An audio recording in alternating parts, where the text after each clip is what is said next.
Good evening, and I call the October 22nd work session of the Portsmouth City Council to order. Madam Clerk, will you call the roll, please? Yes, sir. Mr. Battle? Here. Mr. Clark? Here. Mr. Glover? Here. Mrs. Lucasberg? Here. Mr. Moody? Here. Ms. Simmons? Here. Mayor Rowe? Here. Now I'll ask everybody in the room to silence their phones, please. And for those that are viewing this at home, we're in living pink color tonight. October is the National Breast Cancer Awareness Month, and this has been a practice in the United States since 1985. And the Portsmouth City Council has a long tradition of wearing pink at its last Tuesday October council meeting to show our solidarity in fighting this awful disease. Some 300,000 women each year are learn that they have breast cancer, and of that number, about 40,000 a year die. So this is very important that we stand to show our support for making people aware of this bad disease and to bring awareness to it and to urge people to learn about the disease, but most importantly, help us find a cure. So with that, Dr. Patton. Thank you, Mayor. Mayor, Vice Mayor, and members of City Council. On September 23rd, City Council, you received an update on the city's proposed Shared Mobility Pilot Program. Tonight, Deputy City Manager Bob Baldwin will provide a final update, including the proposed pilot program, potential dates for initiation of service, and the final City Council actions required for approval of this pilot program. That would be followed by the City Manager's report backs, and we have 14 CMRs this evening, and then the City Council liaison reports. Mr. Baldwin. Thank you, Dr. Pat.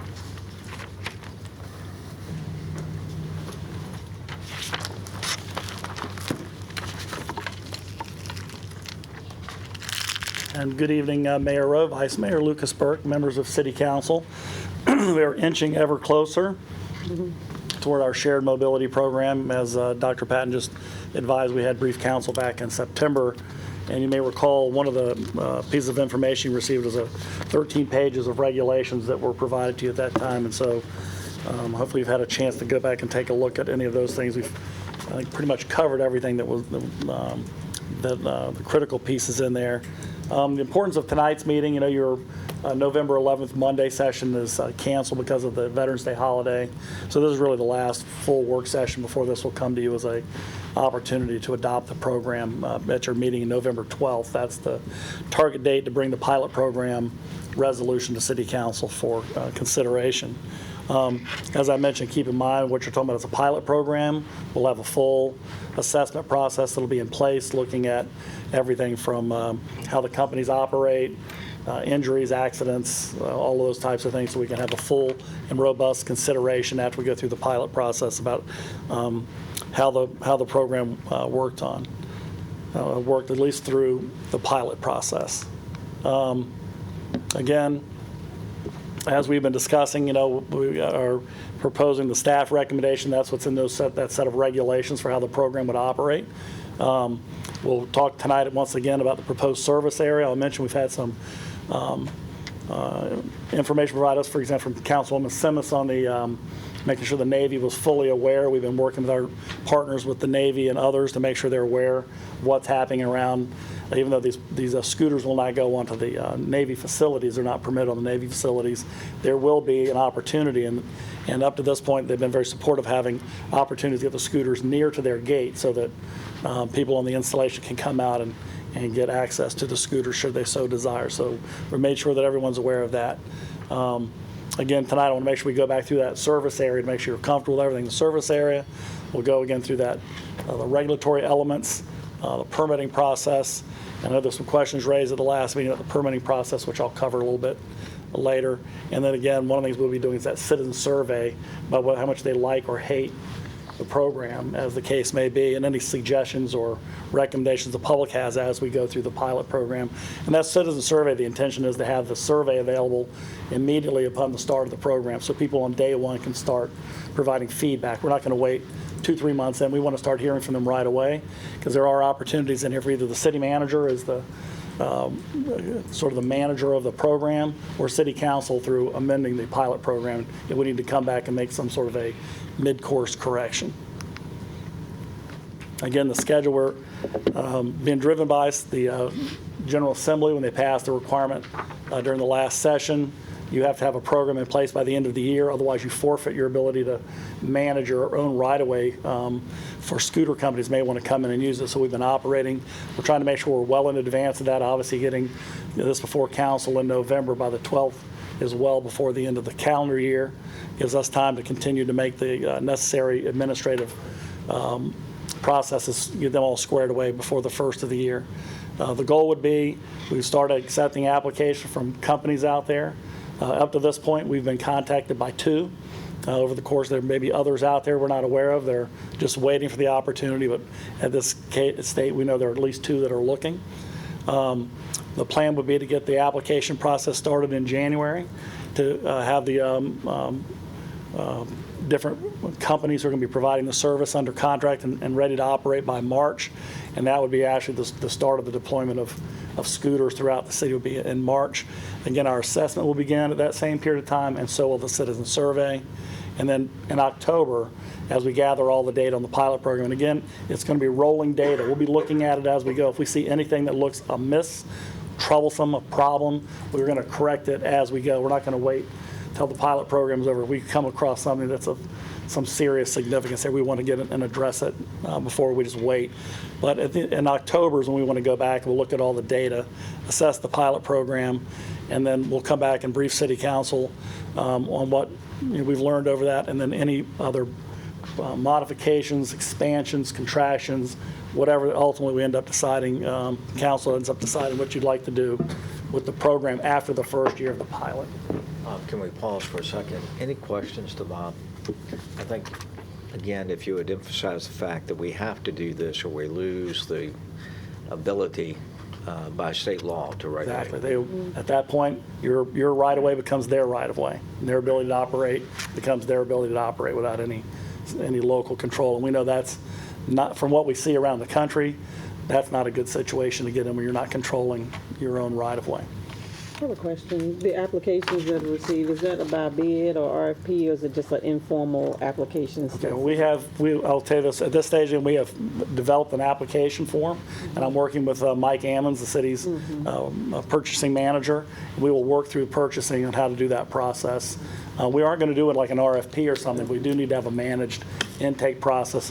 One of the questions council asked the last time was what happens if you get more than 2 operators. Obviously, our intent is to limit the program to 2 companies, because we're not going to have there's only so many scooters you can accommodate out there, and they need a certain, number to have a chance of being profitable. Right. So we want to limit that to 2. We might get 5 companies show up, so we need to have a process, which we will establish before January, how you break that. And I've had some conversations with Mr. Ammons on how to do that, and that'll all depend on how we put the word out when we're ready to start receiving applications. And it could be something as basic as pulling names out of a hat if they all come in at once, and whatever ends up being the process. We're going to review. We'll set up. We'll come back and advise council, what that process will be as we get closer to actually taking the applications in. So what we've done in this part is we've initiated that dialogue. We've created the application form. We've created the requirements for insurance and all that stuff into the regulations, and we will formalize that process once council gives us the green light to proceed. Bill has a question. I've noticed in Norfolk that the scooters seem to be left wherever they run out. They do. Are we contemplating collection places so they're not left on a sidewalk, or in parking lots and things of that sort. I see a lot of that in Norfolk. Yeah, well, and that's a great question, and that's one of the challenges that everyone has with these things. As you know, in Norfolk, they've approved, I believe, 900 scooters. We're going to be well below that number. However, that is a challenge. That's sort of the basic challenge. So a couple things we will do in our program. Number one is we will pre-approve where they get parked. So where they're going to be, intentionally left by the company, we'll say, those will be identified. Now, people who ride the scooters do what they do. Yeah, The the problem. responsibility will be on the scooter company to come back and collect any scooter that's left. Now, one of the things we'll be discussing, and if you recall from the last presentation, we've set up a funding system in here to help try to mitigate city costs for operating the program, and we will look, and right off the bat, we've been talking to our engineering department through the parking authority about potentially using some staff to help assess what's going on with some of these scooters in the downtown area. Obviously, we're focused on downtown because the pilot program's downtown. If ultimately you expand it, we'll have to look at that, but there'll be a combination of city, if it's in a dangerous location, the city will pull, but the ultimate responsibility on picking up scooters in the wrong place will go back to the operator. How about as far as traffic violations?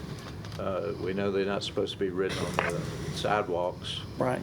Do we have any ordinance or anything that would allow our law enforcement to cite them? Well, two parts of that. Number one is these scooters will be treated as if they're bicycles. So they will, other than there's a complete prohibition, the regulations will be on the sidewalk, but they'll be regulated like a bicycle is under the city code. And as we'll get to a little bit later in the presentation, the Engineering and Technical Services Department is bringing forward some code amendments that will address some of these issues related to how we do enforcement in the sections of city code where the ordinance actually has to be updated to get the terminology in there, and then these pieces of equipment put in so it's clear what the penalties are for those types of things. To speak to Bill's point, we learned at the Virginia Municipal League that Arlington County, which is like a city, has designated scooter corrals, and what they've done is a parking space, give that space, and then painted a distinctive color with scooter logos in the pavement, painted on the pavement, and that becomes the location for a scooter rider supposedly to drop off their scooter. Yeah, and that's the same kind of thing we were and we'll still be looking at. We were looking at bike share, looking at the same kind of an idea, designating some preferred parking spaces that are not on the sidewalk, giving up a parking space here or there in a good location where you could put these pieces of equipment where someone could ride up and park it properly. As you're aware, I mean, people are going to, in some cases, put them wherever they're going, closest thing. One thing I mentioned the last time, a lot of localities have issues with things when they have like subways and other mass transit where people are going to catch the subway and they just drop the thing on the sidewalk and run and catch their train. We obviously don't have that problem, but we do anticipate scooters ending up in we've had a few from Norfolk find their way over here, even though they're geo-fenced in Norfolk. They've popped up over here. I've seen the Lime truck a dozen times in the last 30 days going down High Street at 8 o'clock in the morning, clearly Looking for them, and I can tell you that Mr. Jackson from our staff, he contact whenever he finds them out around, he does call and contact the companies that come and pick their I scooters saw up. two more hands. One was Lisa. Oh, I was acknowledging Dr. Okay, One- Dr. Patton. Yeah. Thanks, Mayor. One of the things I shared with Mr. Baldwin is that we have citizens who are very much aware of the shared mobility, and I had a citizen to share that the companies, the Lime company, this is the company, I was not familiar with the Lime as a company, that they will have people who will contract with them who will be citizens in the city that will be chargers. And the chargers will pick up the scooters at whatever time is designated, take them to their own property, charge them, and then deliver them back to where the staging place is. And that if a scooter is lost, and you say I've got 30 scooters I have to keep up with, to find that scooter, you could earn as much as $25 to find that scooter and put it back into where it is. So we have citizenry who's really following this and want to be charging agents for these companies. But the shared mobility seems to be I get the scooter, I go where I want to go, and this is where I want to go. I get off of it here. Right. I'm not taking it back to there. And that's the piece of it lands wherever it lands. Nate? And that's, speak on that, I observed a lot of this when I was in Nashville, and the designated parking spaces, it appears that they're more in place for somebody to get the scooter, because you can't have one at every destination. That's where they pick it up at. But that gives it a good place for the company when they pick them up at nighttime. They put them back at the designated places, because odds are the person leaving there, they're not coming back, and you can't have one of those on every corner. So that's what the people do at nighttime: recover them, charge them, and put them back at the designated areas. And that's why we would look for other appropriate locations. And I've been to Old Town Alexandria and looked at how they've deployed theirs. Very similar kind of environment to what we have here. And you'll see 2 and 3 here, and 2 and 3 that are kind of scattered around. You don't see masses of 50 scooters and 50 scooters, and they're much less of a problem when you see them kind of tucked off the sidewalks and out of the way. But that takes some management working with these companies to make sure they work, because obviously if people start piling them all up in front of, City Hall, for example, or something, that could be an issue. So, and that's why we run a pilot program, to see how behavior is, where people are going with the scooters, what kind of trips are they making on these scooters, and that will help us figure out how to properly manage the program as it moves forward after the pilot year. Please proceed. Again, we mentioned our area we've designated here. We're trying to get a large enough geography to capture people who will be interested in riding the scooters. A few things I pointed out the last time, just remind you again. The way it's proposed, unless council decides otherwise, there would be no scooters allowed on the seawall. Seawall is still going to be preserved for non-motorized users up there. And we do block at Effingham, so we don't have people trying to cross over Effingham. One of the issues you may have looked at, if you follow Virginia Beach, for example, they've looked at, and I think it'll be a little bit more problematic for us in the future if you were to decide to expand the program, but they've got some limitations on speed limits on roads you're allowed to take scooters out on. For example, I think they have a max speed limit of 25. And so obviously in our case, if you go to a max speed limit of 25, there's an awful lot of streets we have that are 30, 35.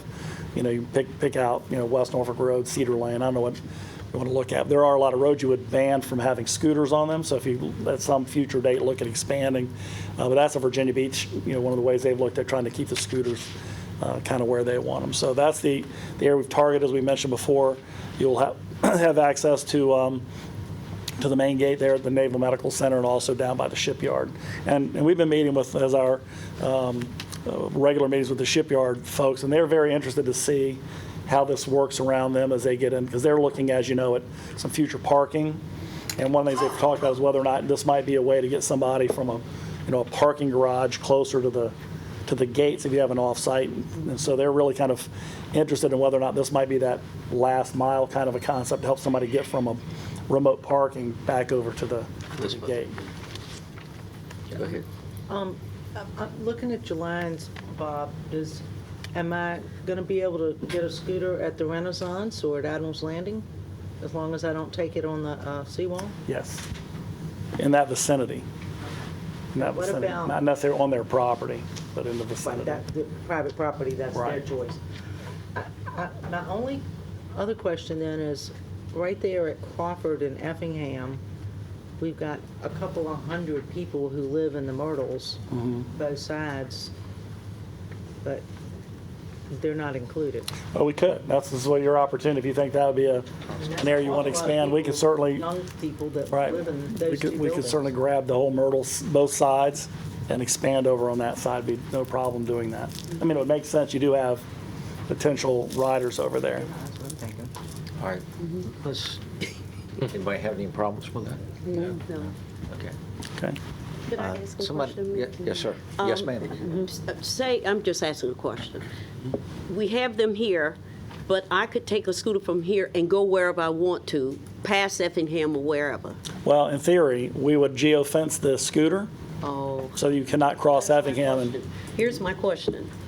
As Mrs. Simmons said, if we're right here at Effingham, there are a lot of people that are young people or whatever, that you go all the way up to where that, I'm going to say where the 7-Eleven and the Lucas Corner is, where you've got young people who Elm Avenue. are living in that area. Young, when I'm saying high school students and Yeah. things like that. So we want the pilot to at least encompass a good segment of people who would use it. Well, I agree. I mean, the goal is to try to create a boundary which you'd have riders on it. Yeah. All right, Solomon and then Nate. In line with Dr. Patton's question, I guess, has there been any thought to say midway through the cycle of this? Let's say I'm using the scooter, as I took the occasion one time on a Sunday to walk from my house over by Old Norcom straight down Turnpike, right down County, right into the office. Is there a possibility during the continuance of the program to say, okay, I rode my scooter from the waterfront up Effingham to this spot. I live here. I would have taken it that far or to that building, and then we get sort of a count, a head count to see if in fact we need to run it up, maybe not completely across Effingham on every street, but there might be 2 streets where there's significant intention to a couple of housing complexes or something where folks might go. Yeah, well, just to answer those questions, first thing we tried to do is keep it simple. Sure. So that was a simple boundary. You know, Effingham is your boundary. Certainly, we can go wherever council wants to go. Now, just keep in mind that if you expand the boundary much larger, we might have to go back and visit how many scooters we want to put into the system here, because we're basically trying to match the number of scooters with the size of the geography and potential number of riders, which we don't know. Right. And so I would say a couple things. Number one, we always reserve the right for city council to modify their pilot program and go, hey, this thing's looking fantastic. Let's move it further out. Let's get to Elm, you know. Let's go down to, you know, pick another road you want to get to. I mean, I think the right to do that. We were thinking, let's see if it works, because when we started, mostly what we were hearing is a lot of concern Right. about the downside, as opposed to what we're hoping will be obviously more upside to having the scooters there than the downside. The downside is certainly. And that was another strong message and loud message at the VML, is be prepared to make amendments as you learn more and more about how people use it. Nate, did you have? Yeah, I was going to say, I think he just kind of answered what I was going to say, which I agree with all the expansion, but that's the point of us starting small to see how it goes, and just sticking to this area since they've already kind of pinpointed the number of scooters to use, because as we go forward, the companies that do come with the scooters, they will be able to provide us with maps that shows the routes and where everybody went, and we can figure out and expand as we go. So I think it's good to leave it here, and I agree with the Myrtles and all that, but as it stands now, all you can do is walk across one intersection and they'd be in the zone. So, but I like the expansion, but let's, you know, just, I agree with just keeping it small here, and we can always just add if we need to. And to pick up on what Nate said, again, not to overemphasize what our own county did, but they actually have trip data, the length of the trip, the average length, the time of use, et cetera. And so I think we need to put that on. It's all in your regulations. Good. We have a whole data collection requirement built into the regulations for that exact same thing. So we can track how far are people going, length of trip, time of trip, where do the scooters start and stop, how fast was it, all that kind of data is available in this. So we have a built-in set of requirements for data sharing with whatever provider is selected. With the addition of the Myrtles, everybody okay with this as a first start? You know, y'all talked me back into leaving it just like it is, and then if we want to make Okay. changes, make changes. All right. And obviously, we will work closely with these operators, and we will definitely come back if there's a need to modify. Or the public safety. Please, Again, go ahead.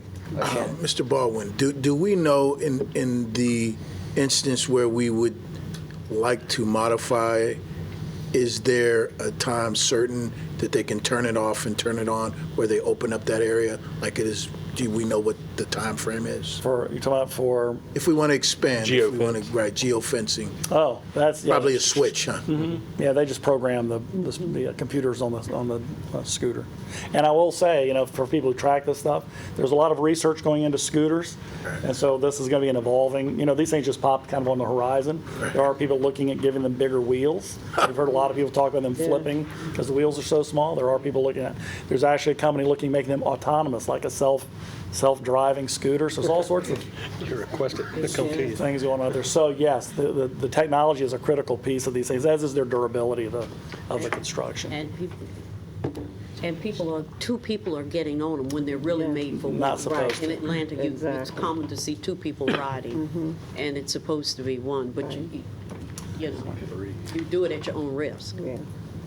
And so we'll mention our pilot program, 2 companies, 125 device per company. Obviously, program successful, expand the area, expand the number of companies if you want, expand the size of the fleet for the ones you have. We'll look at all that, and that'll be things you'd look at as the pilot wraps up and you get into the end of the fall.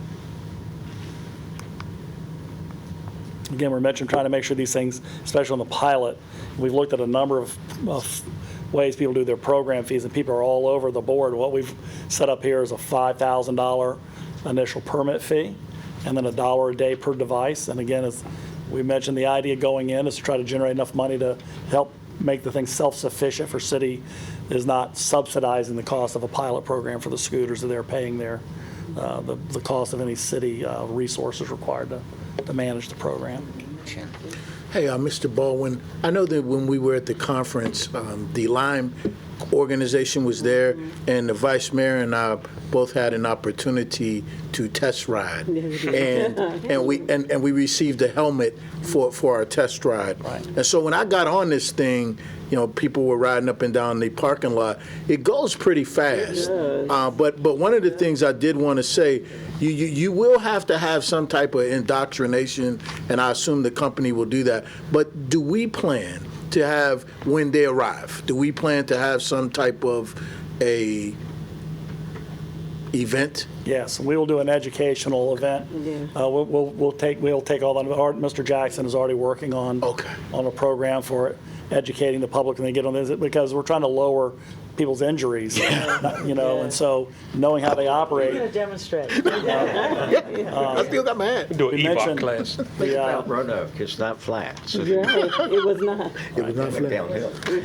So by our proposed regulations, you would limit the speed to 15. Yes. Other places, it's faster than that. I know there's some places I've heard they're up as fast as 30. I don't think I'd want to fall off a 30-mile-an-hour scooter, but we're talking at 15 miles an hour is our cap on that. Doesn't the state code limit it to 25 miles? Listen, yeah, there's a state code limitation, but out of state, other people are using faster. What's the liability involved? Well, that would have to be a question, for the city attorneys. We do have provisions built into the regulations for limiting our liability for insurance requirements, but If a scooter hit a pothole that we hadn't gotten around to, are we liable? We, under Virginia law, we would likely not be liable, but from the city attorney's office standpoint, we always, with regard to any of our contractors, and this is probably the first time I've said this publicly, we make sure that all of our contractors have sufficient insurance in place such that it will cover any likely injuries without any idea of needing the city to participate in any kind of coverage. But you're right, that language will be built into the permit fee agreements and those sorts of things, where the companies will be assuming the liability. And we will be addressing specifically those road conditions which, vary day to day.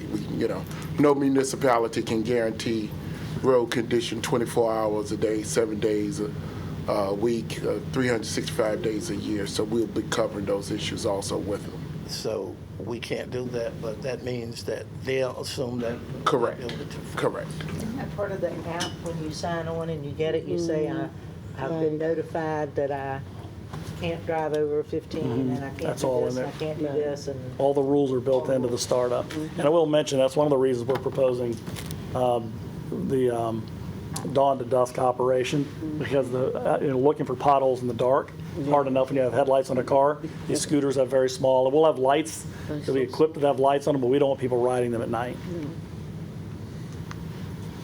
Again, I mentioned before, we have some city code changes. These are under engineering technical services. They're currently being drafted for the required code amendments. That's on these 3 different sections of city code. This will cover, like I said, primarily getting the terminology in the code for these pieces of equipment, because our current city code doesn't speak to shared mobility devices or e-scooters specifically. So those are all underway, and they will be brought before council before the end of the year, so they'll all be updated at the time the program goes live in January.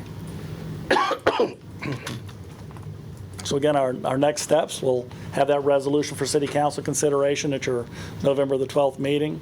We'll have those code amendments that engineering technical services is working on, and then we will be working on developing our survey and pilot program assessment tools that we will use once we get to that point. Just add to this, we'll also be working with Mr. Hammonds on getting the procurement piece lined up so we're ready to go when the time comes. Any questions? Go back to that last slide. I asked this question at the last meeting, but I think we need to hear it again, the answer. The adoption of the resolution meets the requirement, the state requirement, that we have something in place by the end of the year. Correct. And we intend to do that on November the 12th. That's correct. Any questions? That's January. Sure. Thank you, sir. Thank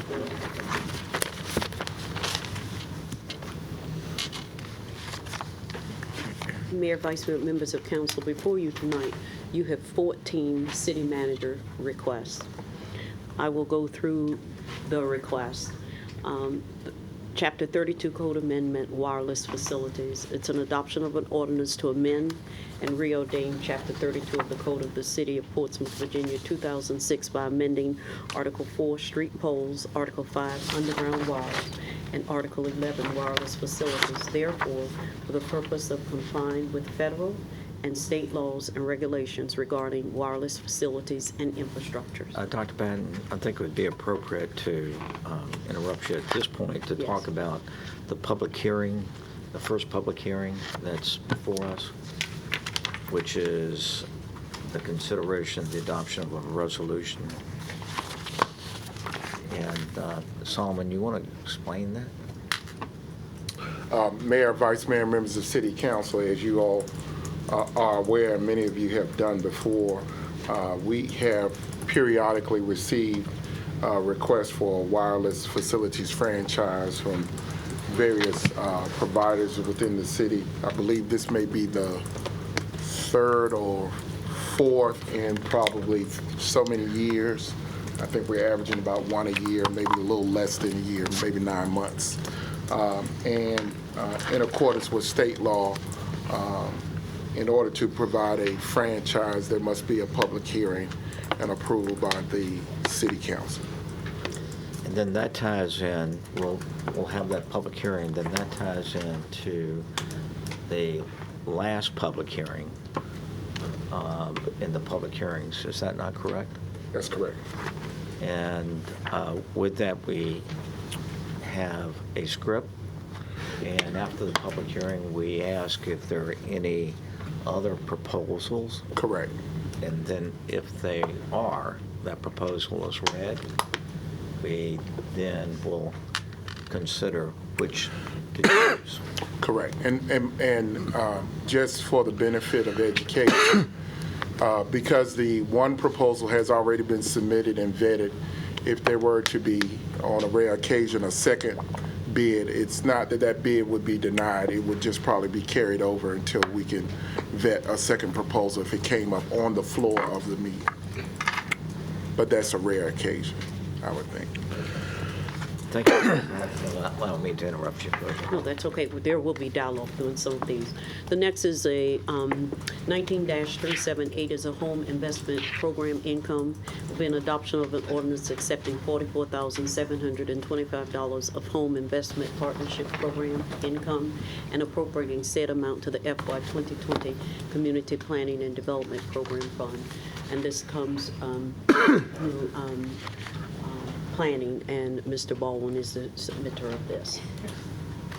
The next is the PATH one-time payment, adoption of an ordinance accepting projects for assistance in transition from homelessness, which stands for PATH. The funding is the amount of $3,356 from the Virginia Department of Behavioral Health and Development Services, and appropriating said amount in the FY 2020 Behavioral Health Care Services Fund for use by the Department of Behavioral Health Care Services to assist with homeless transition services. And PATH funding is to assist with transitioning services for those who are homeless or at risk of becoming homeless. The next is item number 19-380, which is the Edward Byrne Memorial Justice Grant, better known as JAG 2019.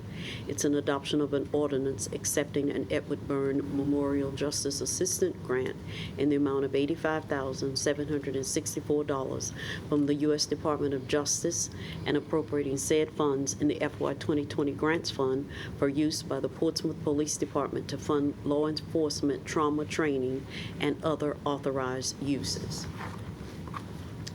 The next is item number 19-381.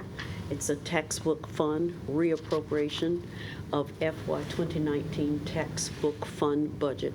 And this is submitted by Theodore Falk, Chief Financial Officer of Portsmouth Public Schools. Adoption of an ordinance to reappropriate unexpended funds in the amount of $1,372,272 from the FY 2019 textbook fund budget of the Portsmouth Public Schools to the FY 2020 textbook fund budget for the Portsmouth Public Schools. The next is a submission from Theodore Falk, Chief Financial Officer. It's item number 19-382, Food Service Fund, reappropriation for FY 2019 Food Service Fund budget. It's adoption of an ordinance to reappropriate unexpended funds in the amount of $10,903 from the FY 2019 Food Service Fund budget for the Portsmouth Public Schools to the FY 2020 Food Service Fund budget for Portsmouth Public Schools. The next is item number 19-383 from Theodore Falk, Chief Financial Officer, Portsmouth Public Schools. It's a pre-fund state fund reappropriation of FY 2019 grant fund budget. It's adoption of an ordinance to reappropriate unexpended funds from the FY 2019 Portsmouth Public Schools grant fund budget in the total amount of $266,593 to the FY 2020 Portsmouth Public Schools grant fund budget. The next comes from Theodore Falk, Portsmouth Public Schools Chief Financial Officer. Item number 19-384, PPS Grants Fund amending FY 2020 Portsmouth Public Schools grant fund budget. And this is a new grant award. It's an adoption of an ordinance accepting funding in the amount of $317,460 from the Virginia Department of Education and appropriating said funds in the FY 2020 Portsmouth Public Schools grant fund budget. The next is item number 19-385 from our Fire Chief James Hoffler. It's a hazardous material emergency response pass-through funds. It's adoption of an ordinance accepting hazmat team equipment exercise and training grant in the amount of $30,000 from the Virginia Department of Emergency Management and appropriating said funds in the FY 2020 Grants Fund for use by the Department of Fire, Rescue, and Emergency Services Hazardous Materials Emergency Response Team. The next is the Hazmat Response Cost Recovery Fund coming from our Chief James Hoffler. It is item number 19-386. It's an adoption of an ordinance accepting hazardous materials emergency response team cost recovery funds in the amount of $901.76 from the Virginia Department of Emergency Management and appropriating said fund in the FY 2020 grants fund for use by the Department of Fire, Rescue, and Emergency Services. The next comes from Chief Hoffler. It's item number 19-387. It's aid to localities/ATL funds. It's an adoption of an ordinance accepting aid to localities funding in the amount of $347,953 from Virginia Department of Fire Programs and appropriating said funds in the FY 2020 grants fund for use by the Department of Fire, Rescue, and Emergency Services. The next is from Chief Hoffler. It's item number 19-388. It's Local Emergency Management Program Grant, LEMPG. It's adoption of an ordinance accepting a local emergency management program grant in the amount of $57,992 from the Virginia Department of Emergency Management and appropriating said amount in the FY 2020 grants fund for use by the Department of Fire, Rescue, and Emergency Services for emergency management equipment, supplies, and training. And the last one is item number 19-389, and it's the retirement and adoption of Ginger, the mounted patrol horse. It's an adoption of a motion, and this was submitted by Chief Angela Green. It's an adoption of a motion to permit Michael Daughtery to adopt a Portsmouth Police Department mounted patrol horse Ginger, a 15-year-old Rocky Mount quarter horse, chestnut dun mare. I'm going to give you the background. The Mounted Patrol Unit provides security and valuable public relations work to various events and functions within the city. The unit provides high visibility patrols throughout the city and assists with the search and apprehension of violent offenders. The police department is retiring one working horse assigned to the Mounted Patrol Unit, a 15-year-old Rocky Mount quarter horse chestnut dun mare named Ginger. I changed in my reading here. The word says unfit, but I said to the mayor, I cannot say that Ginger is unfit because of Ginger's age for continued use by the Mounted Patrol Unit. Michael Daughtery, a resident of Virginia Beach, has requested to adopt the horse. The adopter agrees to abide by the Virginia anti-cruelty laws, animal welfare laws of 1992, and Code of Virginia 3-2-6570. A visual inspection by the Mounted Patrol Unit found the adopter's facilities to be exceptional and surpassing the facilities required by applicable animal care laws. We hate for Ginger to go, but Ginger Age is a protected class. Yes. Mayor, that completes the 14 that I have before you tonight. We have special presentations where you continue the foster parents and a presentation of lapel pins, which will be done by Councilman Bill Moody, and then a presentation of a proclamation for National Entrepreneurial Month, which you will have Mr. Robert and members of his team and PDA members. The item that's tabled, we're going to discuss that as soon as we go through the rest of the work session agenda. Which brings us, any questions on, which brings us to City Council liaison reports. Shannon? None at this time, Mayor. Nate? Yes. We had the Hampton Roads Regional Jail Authority meeting this past week. At the current time, we have 21 vacant positions for correctional officers. Part of this is due to we increased the complement July the 1st by 10, so we would have only really been down 11 if we hadn't increased that. We have 14 that'll be graduating by the end of this year, and it's multiple dates because they're going to various different academies, but we will have those 14 graduate. I believe the last one will graduate January the 8th, so we'll have those 14 starting to work after that point.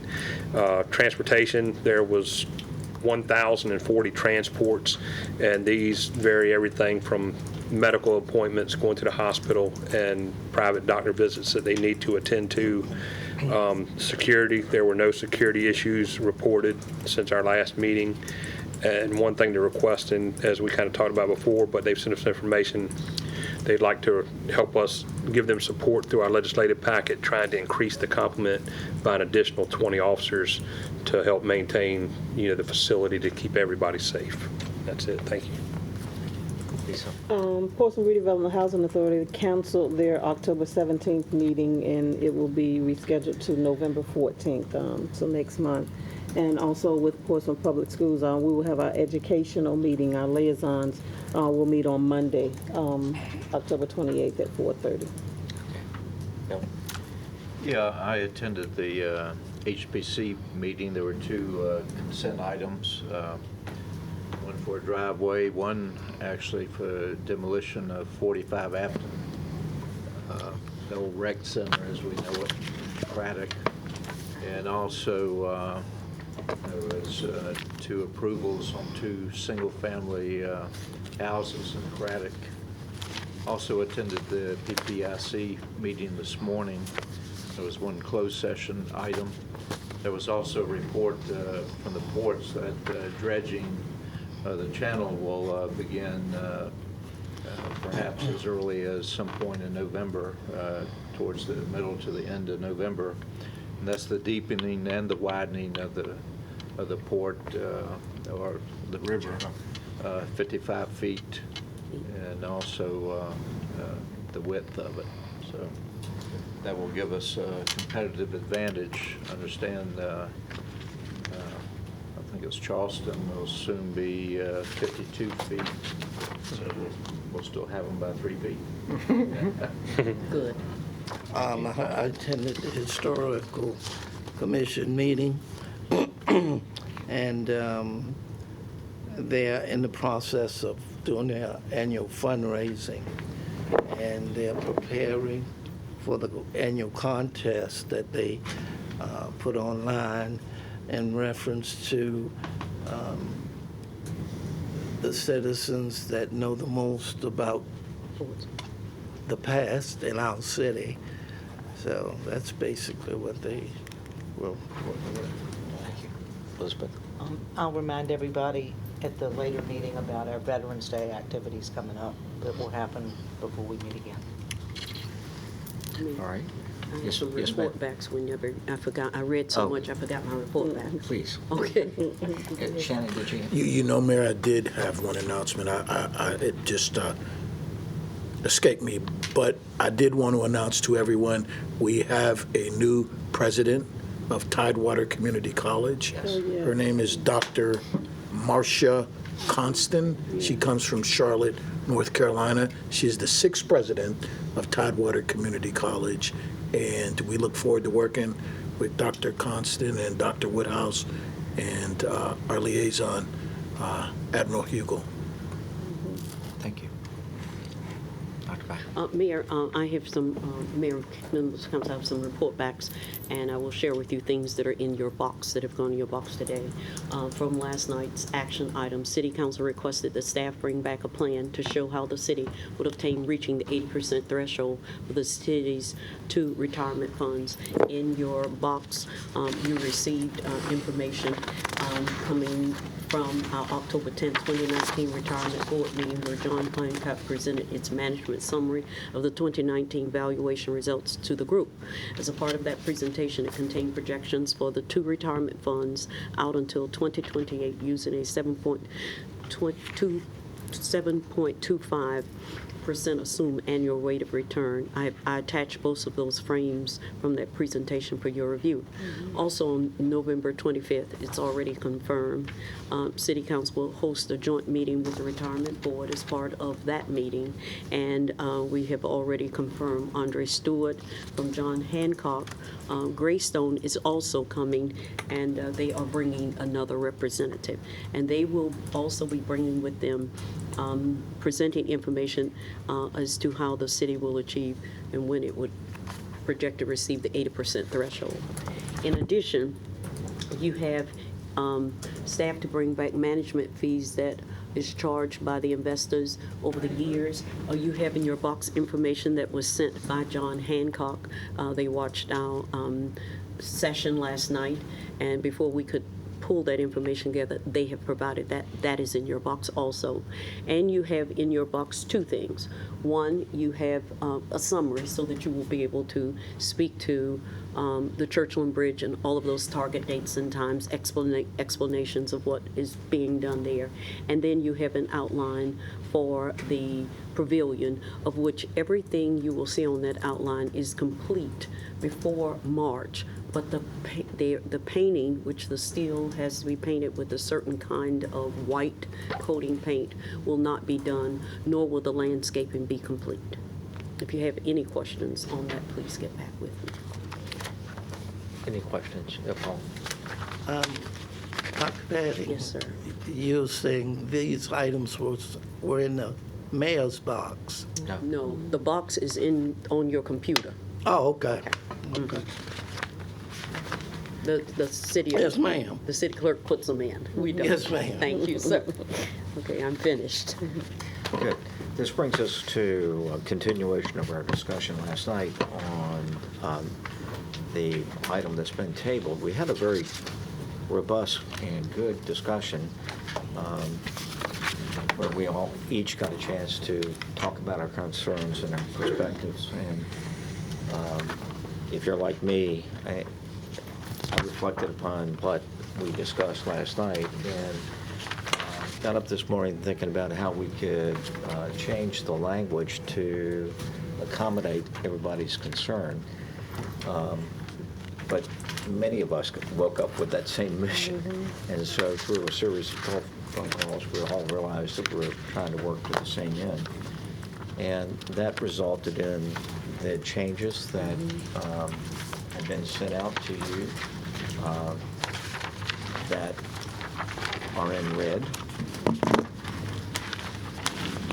And what this does is bifurcate cost of living and bonuses, so that it separates it. Bonuses are not part of this code amendment. They can come at any time, and they'll be considered at that time, and you get a chance to vote either yes or no, as Bill said last night, based on your feeling of the appropriateness or the financial stability of either the city's finances or the retirement system.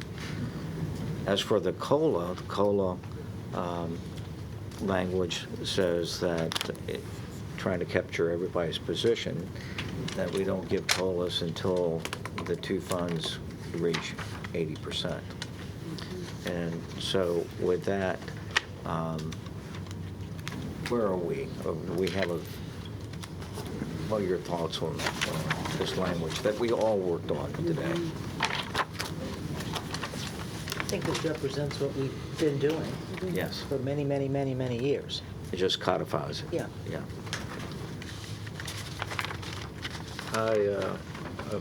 I still think it's restrictive, codifying it. I think it usurps the authority of council. The retirees, like any of our citizens, they can put us in office, they can help them move us from office, and they can't do anything with staff. And you mentioned the First Amendment. Yeah, they still have their First Amendment rights. But to implement a code change requires more of an effort. Council having a consensus to grant a COLA or a bonus. So in that respect, I think it's still too restrictive to gain my vote. In some ways, I think it's mean-spirited. And I see someone shaking his head, but you can shake your head all you want, but I think it's when it's put into a code, you're building a wall, and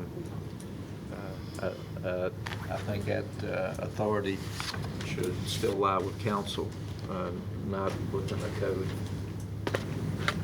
Okay, thank you.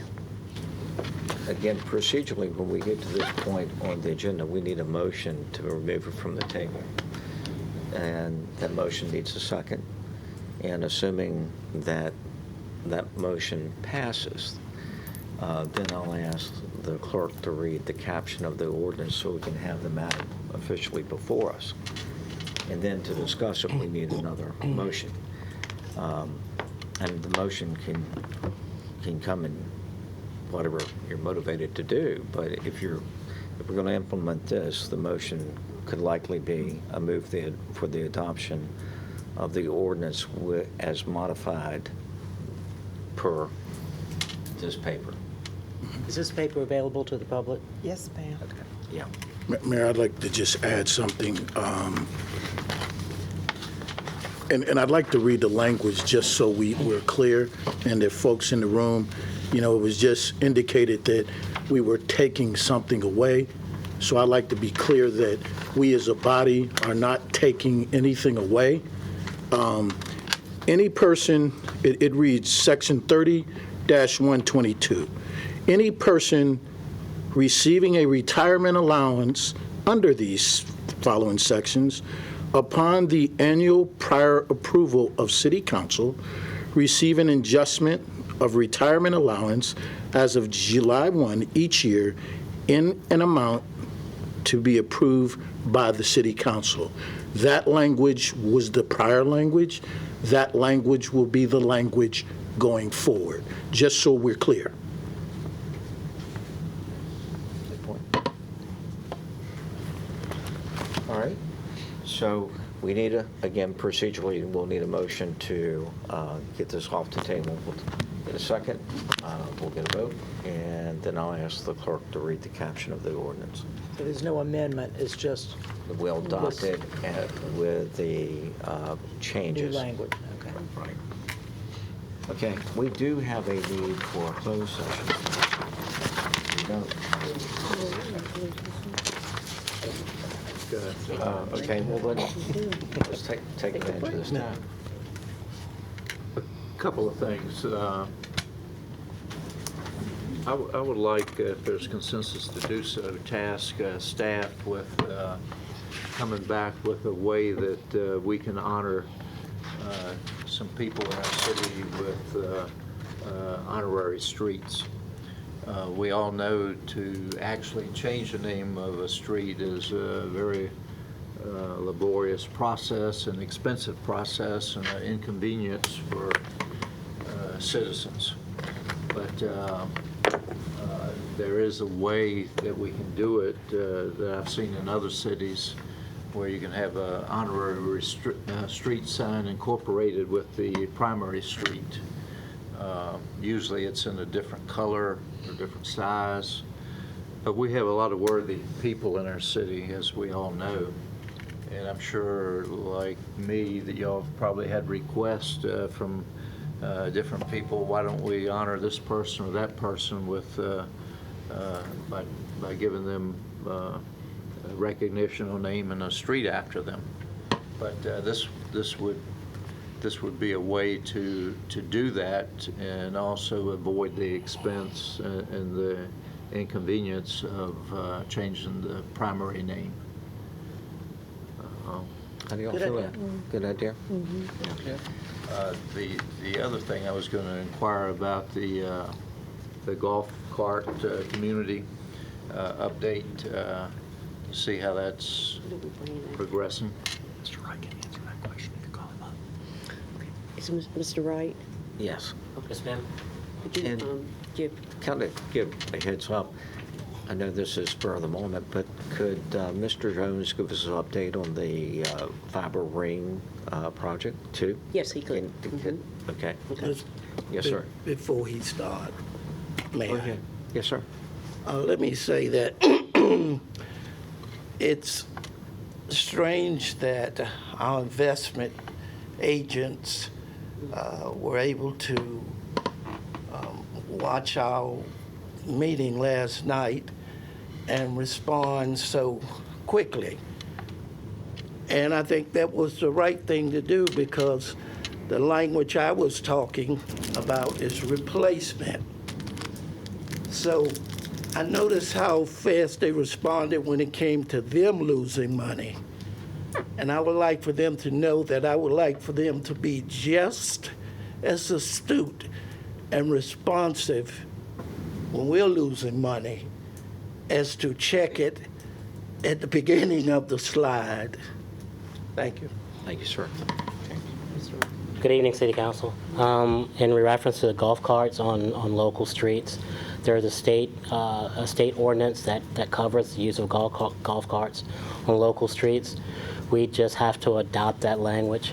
That language addresses speed limit, what type of streets it can be used on, and so forth. And so we just have to bring forth what that ordinance says, and if it's council's will, we'd adopt that same ordinance moving forward. Thank you. I was just checking with planning. We will work to bring it forward by the December meeting. We have the one meeting in December. We'll look to see what we need, at least an update, and if we can get it where you all can vote on it before the end of the year, we'll have it. Thank you. Okay. Good. Mr. Jones.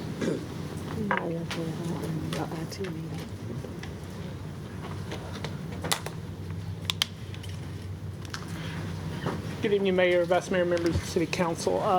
As you're well aware, we started construction on the municipal fiber ring July the 18th. To date, meaning last week, they have installed 70,812 feet in the road. So that's roughly a little over 5 miles of a total of 55 miles project.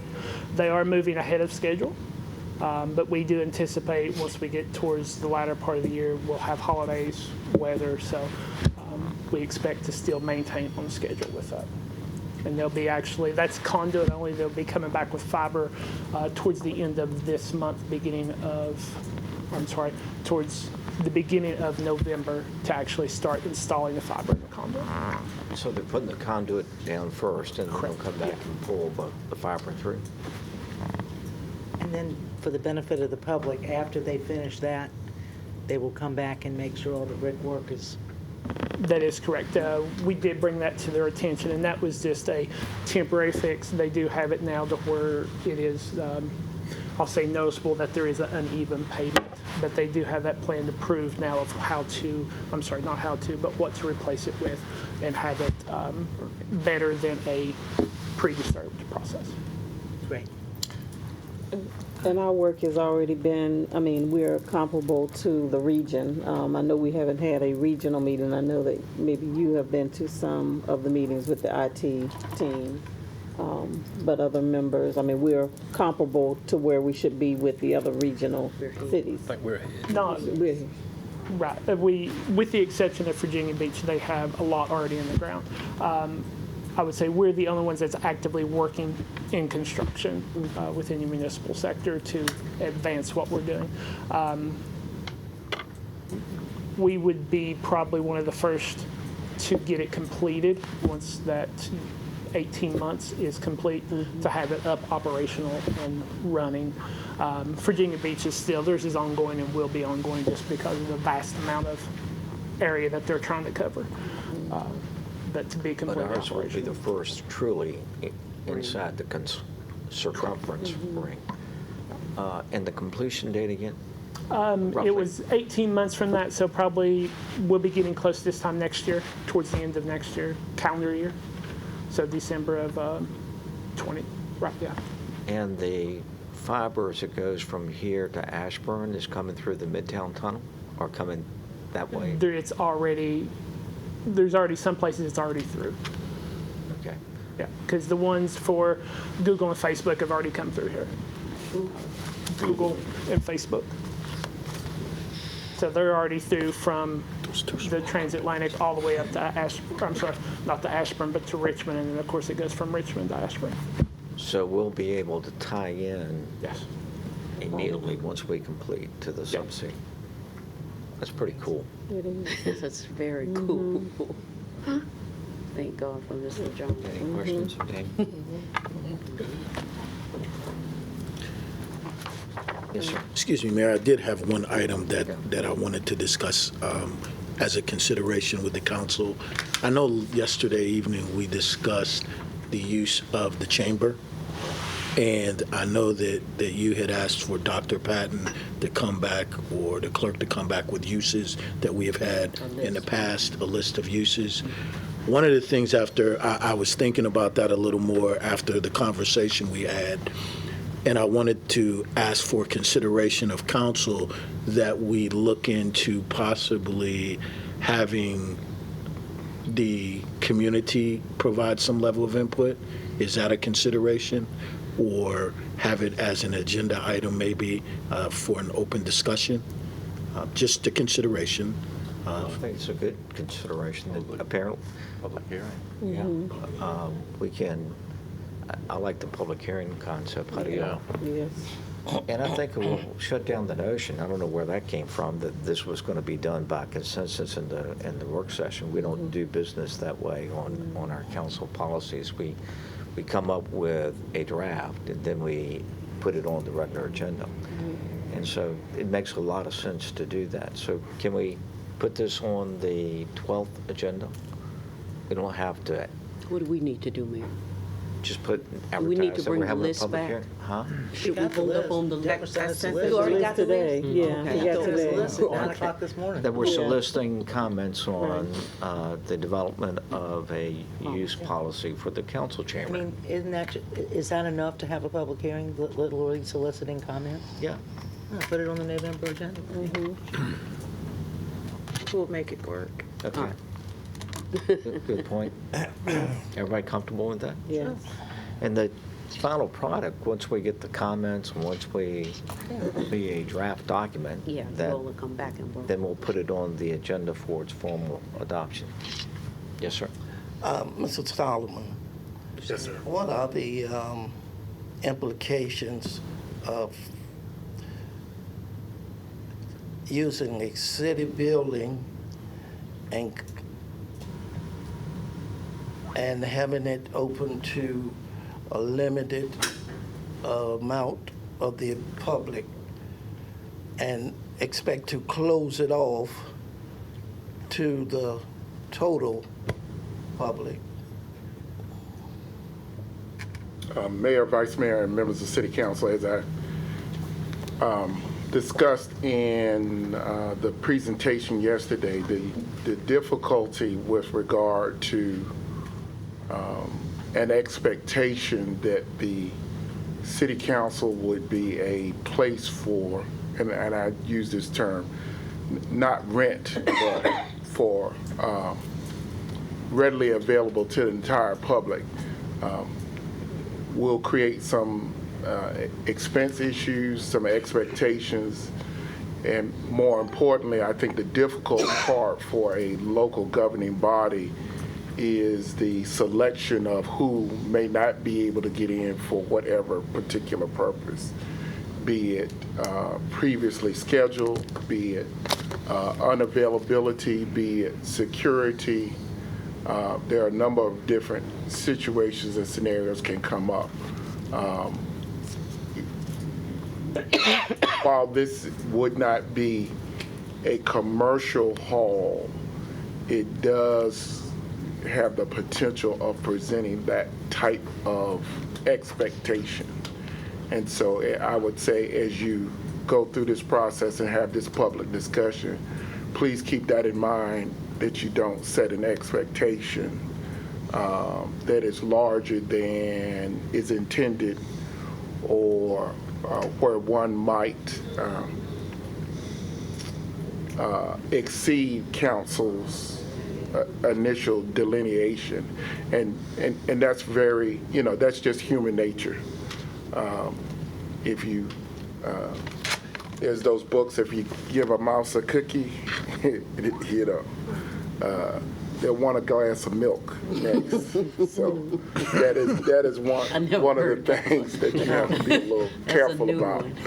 And you are dealing with limited resources, and from a government standpoint, as well as your need to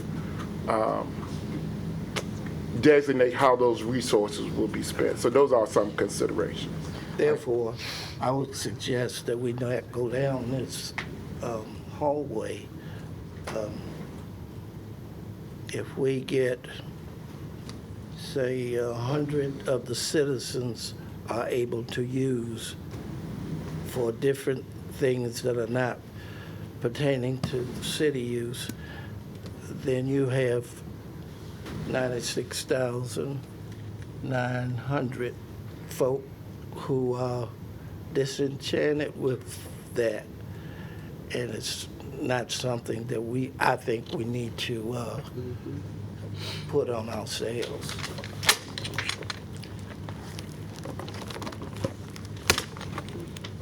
Any other comments or questions?